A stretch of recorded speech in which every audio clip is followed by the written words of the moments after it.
Hi friends, welcome you all to the Bioconcept Educational Channel.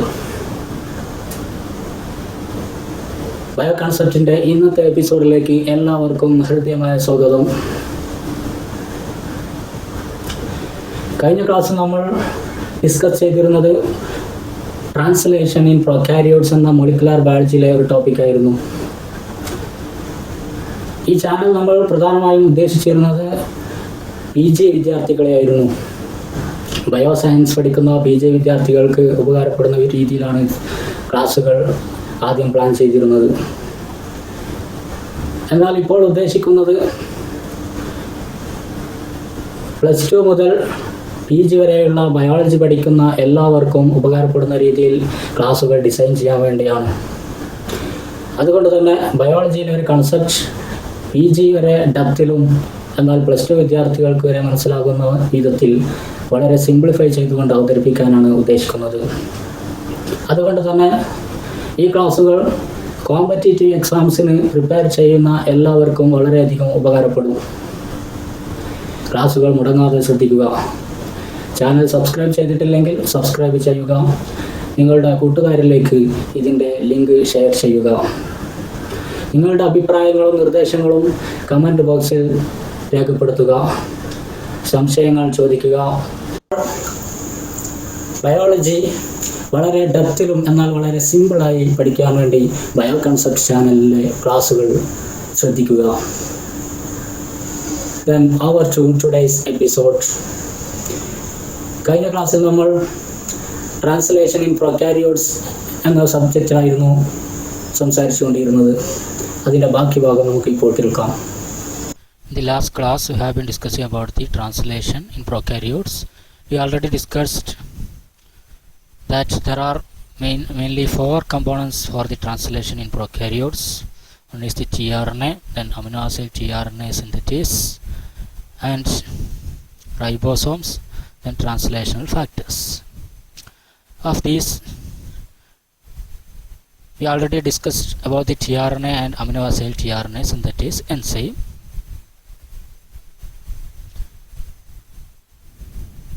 Now I would like to say about a concept about the base pairing between the tRNA and the mRNA. That is called the wobble in base pairing. You know, tRNA will pair with mRNA, or tRNA will bind with the mRNA using its anticodon. tRNAയുടെ ആൻറ്റികോഡോൺ ലൂപ്പിലുള്ള ആൻറ്റികോഡോണും mRNAയുടെ കോഡോണും തമ്മിലാണ് base pairing നടക്കുന്നത്. അത് രണ്ടും complimentary base pairs ആണെങ്കിൽ മാത്രമേ base pairing നടക്കുകയുള്ളൂ. Usually the base pairing occur in the form of Watson-Crick type of base pairing. You know the Watson-Crick type of base pairing? That is adenine pair with uracil, guanine pair with cytosine. ഇതാണ് സാധാരണയുള്ള base pairing എന്ന് പറഞ്ഞാൽ. DNA-യിലാണെങ്കിൽ adenine തൈമിനുമായിട്ടാണ് base pair ചെയ്യുന്നത്. Cytosine ഗുവാനിനുമായിട്ട് base pair ചെയ്യും. This is the normal Watson-Crick form of base pairing. ഇങ്ങനെ തന്നെയാണ് in most of the tRNA and mRNA codon binding. Anticodon the tRNA and the codon in the mRNA binds normally by Watson-Crick type of base pairing. That is shown in the picture. The anticodon in the tRNA and the anticodon loop of the tRNA will complementary base pair with codon in the mRNA. In this way, normally the tRNA will read the codons in the mRNA and it incorporates the appropriate amino acids according to the codons in the mRNA. But some tRNA molecules can recognize more than one codon. For example, the yeast alanine tRNA binds to 3 codons that is GCU, GCC and GCA. How it is possible? ഒരു TRNA തന്നെ 3 കോഡോണിൽ bind ചെയ്യും. ഇങ്ങനെ സംഭവിക്കണമെങ്കിൽ anti കോഡോണിലുള്ള ഏതെങ്കിലും ഒരു base ഒന്നിലധികം bases ആയിട്ട് complimentary base pairing നടത്തേണ്ടി വരും. എന്നാലേ ഒരു ആൻറ്റി കോഡോണിൽ ഒന്നിലധികം കോഡോണുമായിട്ട് ബേസ് പെയറിംഗ് നടത്താൻ പറ്റുകയുള്ളൂ.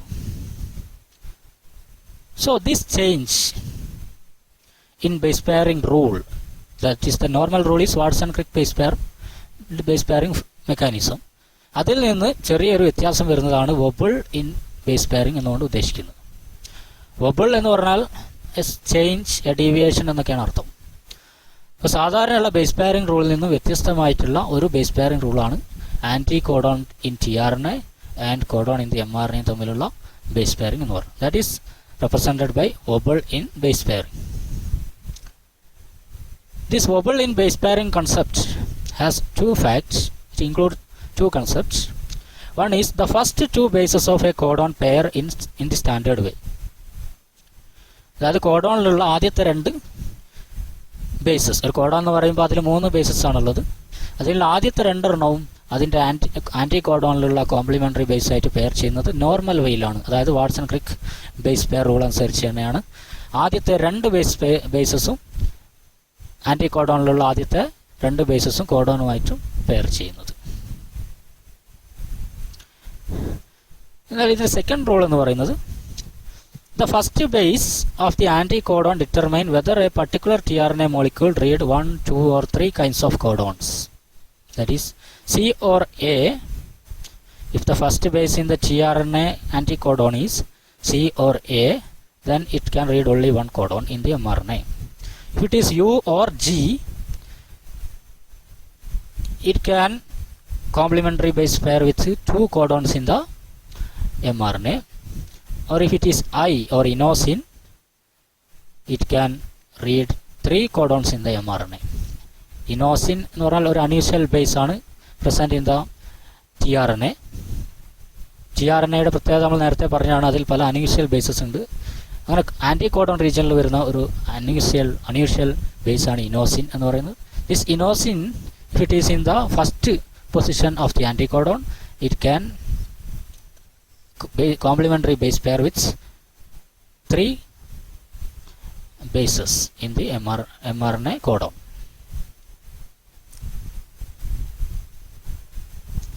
Here you can see, if the first base in anticodon is C, first base എന്ന് പറഞ്ഞാൽ 5' ബേസ്. നമ്മളൊരു സീക്വൻസിൻ്റെ ഫസ്റ്റ് എന്ന് പറയുമ്പോൾ അതിൻ്റെ ഉദ്ദേശിക്കുന്നത് 5' ആണ് സ്റ്റാർട്ടിംഗ് പോയിന്റ്. 5' എന്താണ് സ്റ്റാർട്ടിംഗ് പോയിന്റ്. അതുകൊണ്ട് first base in anticodon, that means the 5' base in the anticodon. If it is C or cytosine, then it can bind with only guanine. Wobble base പെയറിംഗിൽ ആദ്യത്തെ rule നമ്മൾ പറഞ്ഞു, ആദ്യത്തെ 2 കോഡോണും mRNAയിൽ ആദ്യത്തെ 2 mRNAയിലെ കോഡോണിലുള്ള ആദ്യത്തെ 2 ബേസസും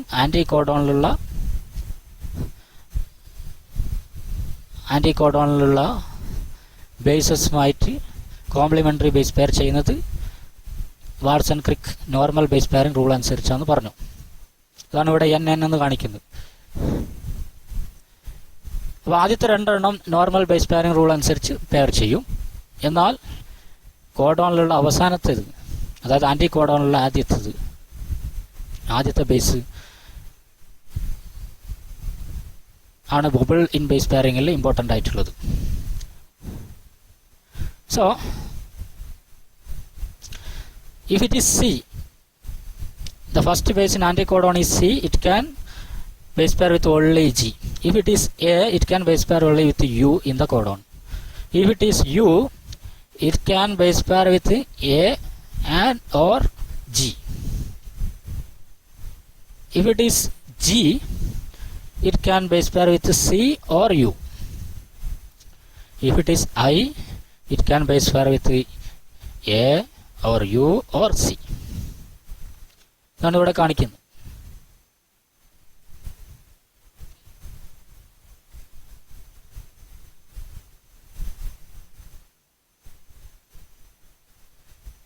Here you know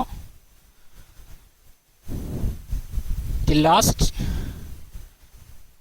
base in the codon or first base in the anticodon, it may have some change in the normal base pairing rule.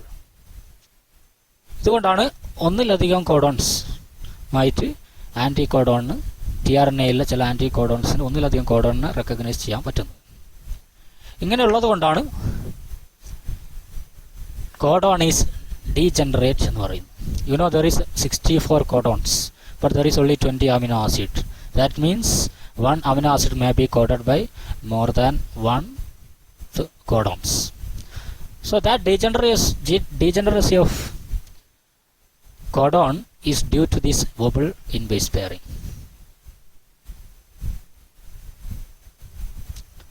Now the next component of the prokaryotic translation is ribosomes. This is the most important component, or it is the machinery of the translation.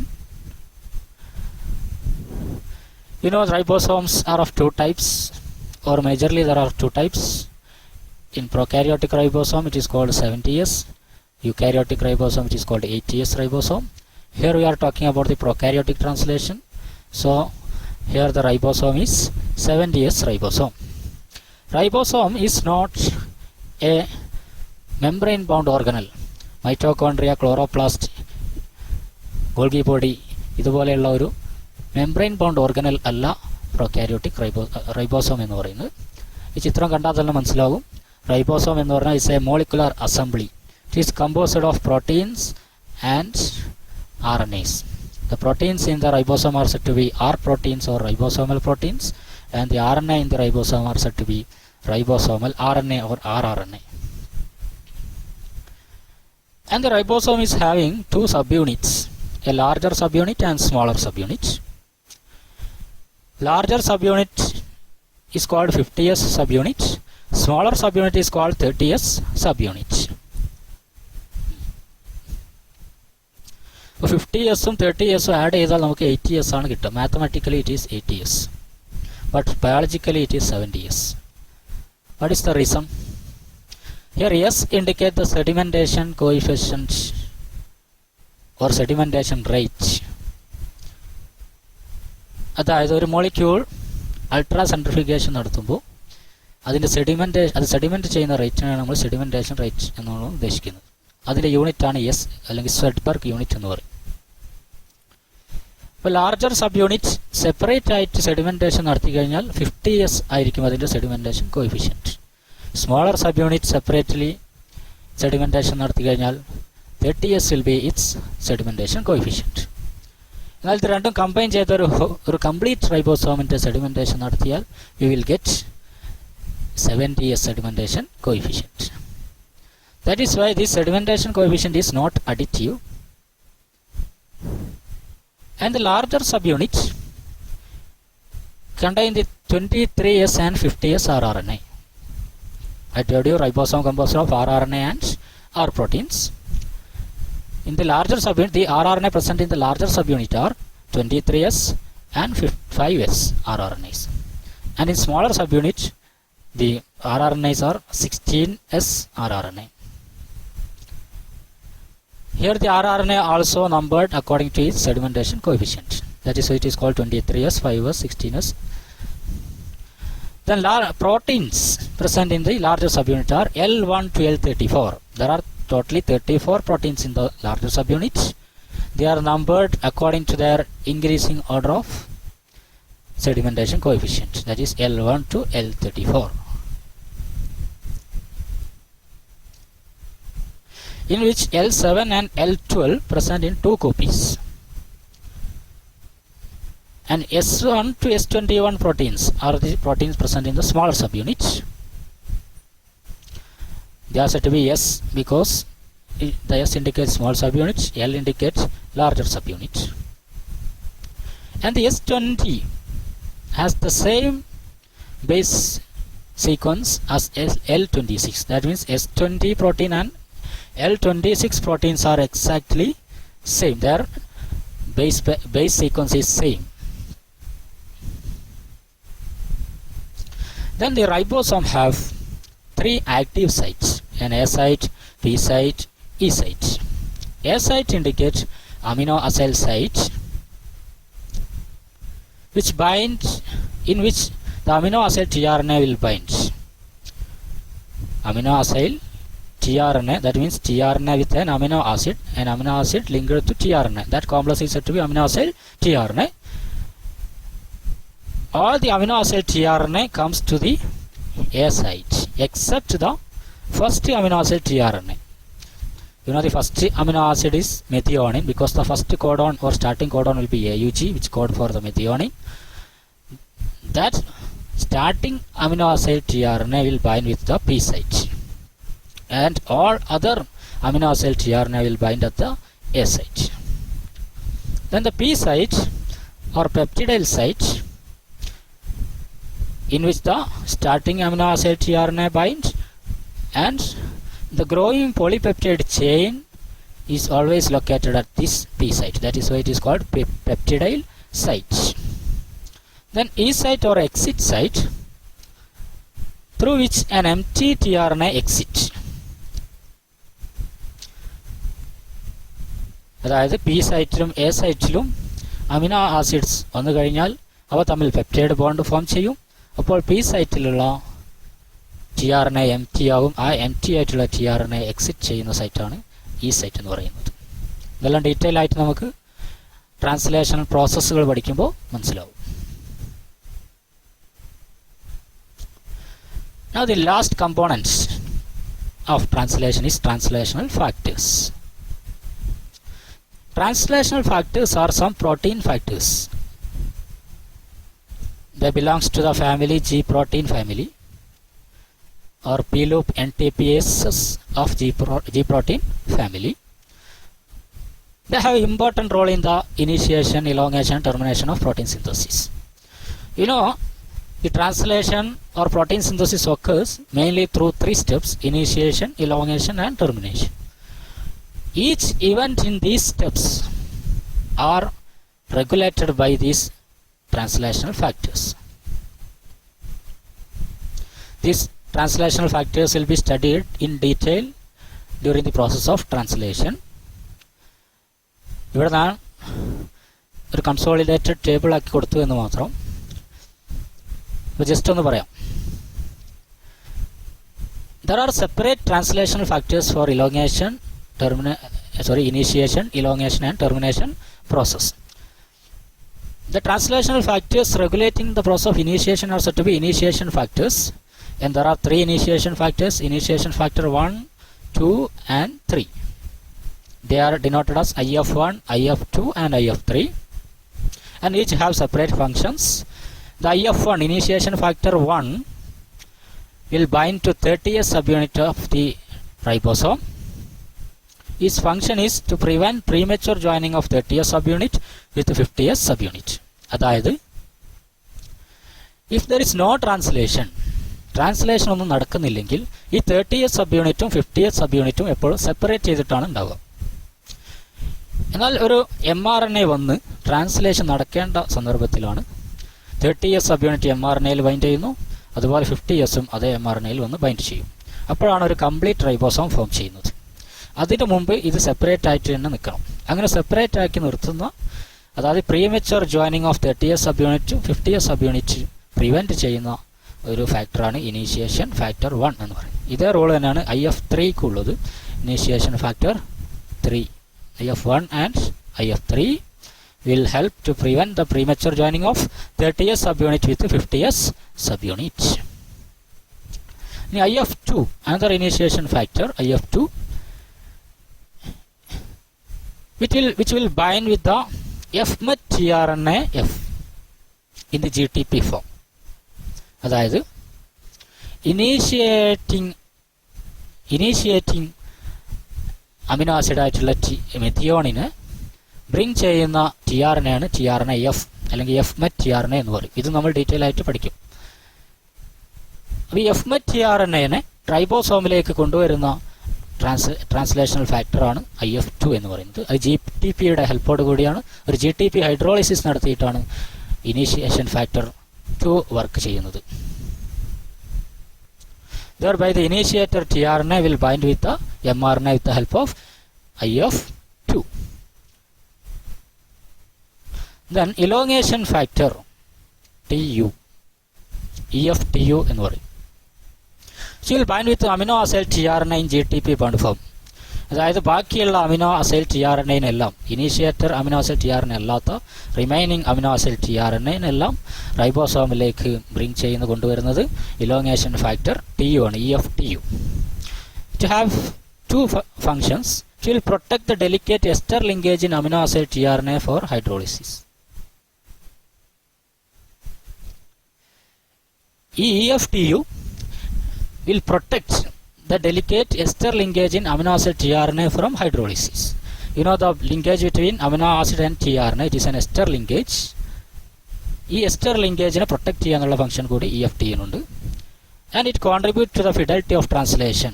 ട്രാൻസ്ലേഷൻ്റെ accuracy maintain ചെയ്യുക എന്നൊരു function കൂടി EFTനുണ്ട്. അതെങ്ങനെയെന്നുള്ളത് we will study later. Then elongation factor TS.